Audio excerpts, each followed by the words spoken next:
Hey you, come here. Keep your voice down. Something cool's about to happen, and I don't want to miss it. Your quest for immortality has left you vulnerable.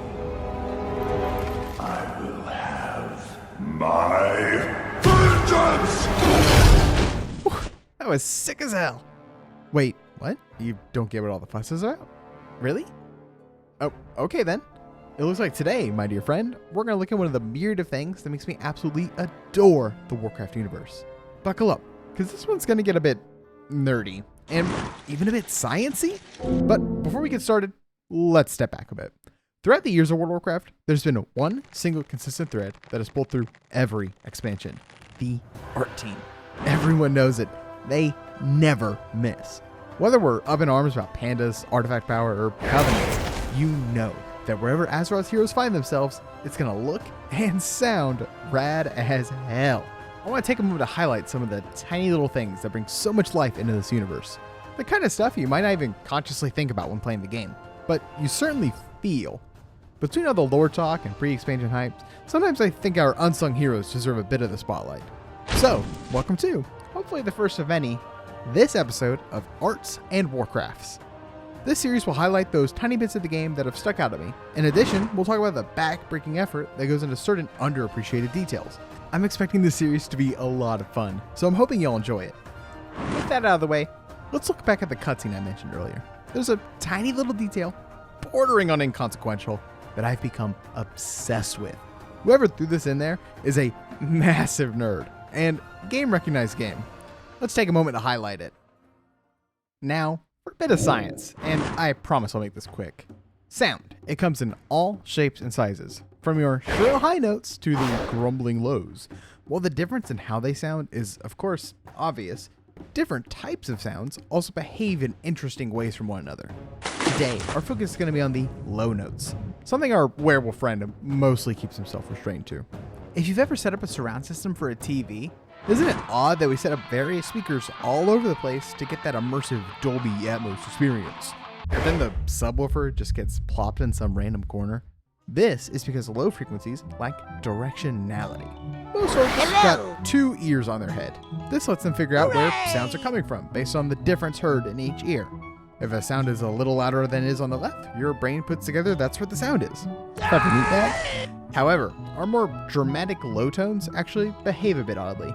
They hit your ears at essentially the same strength, so they sound roughly identical to both sides of your noggin. I could get into wavelengths and phase differences, but this is a Warcraft video, so I'll put a video in the description if this piques your interest. Now, why do I bring up this somewhat obscure knowledge of how sound works? Well, someone who worked on the cinematic wanted to flex that knowledge and use it as a core part of the scene. And it's not even the only cinematic to showcase that trick. Let's play the cutscene back now, and pay attention to what happens, and pay extra attention to when Sylvanas figures out where Gen is, and how Gen sounds during it. Your quest for immortality has left you vulnerable. I will have my vengeance! Boom! There it is! Starting off, Gen restricts his voice to a lower tone. That's why his voice seems omnipresent for the majority of the scene. I'd recommend listening to it again with headphones to get the full effect. However, once he gets a little too impassioned, his voice peaks, instantly giving away his location to Sylvanas and aloof viewers. This isn't just a fancy audio trick for the sake of it though. This fun tidbit actually communicates to us quite a bit about Gen as a character. Why is Gen keeping his voice low? Why is he doing what he's doing? This is really Gen's first time in the spotlight since Cataclysm, so we've got to take this chance to do a lot of character work. Gen is a worgen.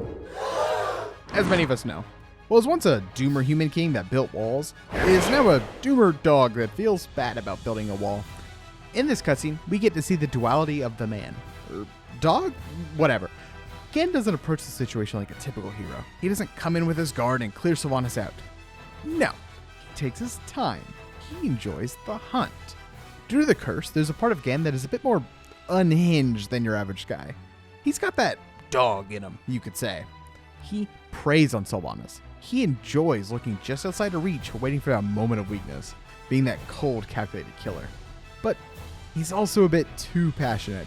He drags us out to make Sylvanas paranoid. He wants revenge for all that she's done.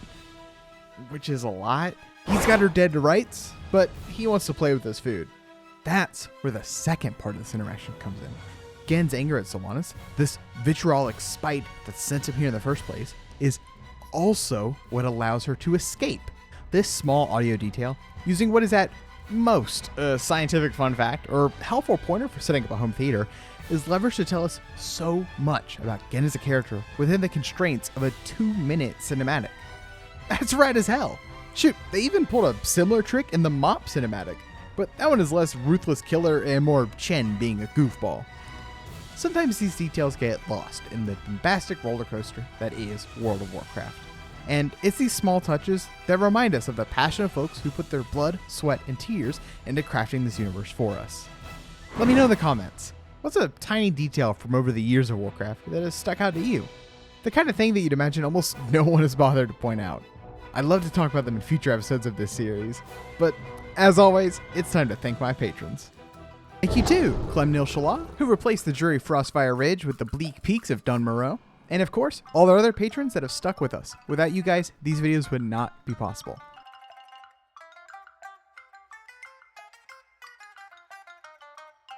Thank you. And one last little note. Thanks to your guys' support, I got nominated for the Sprout Award at the first ever MMO Awards. If you like my videos and what I do here, I'd greatly appreciate your support. I've pinned a comment down in the comment section. Thank you.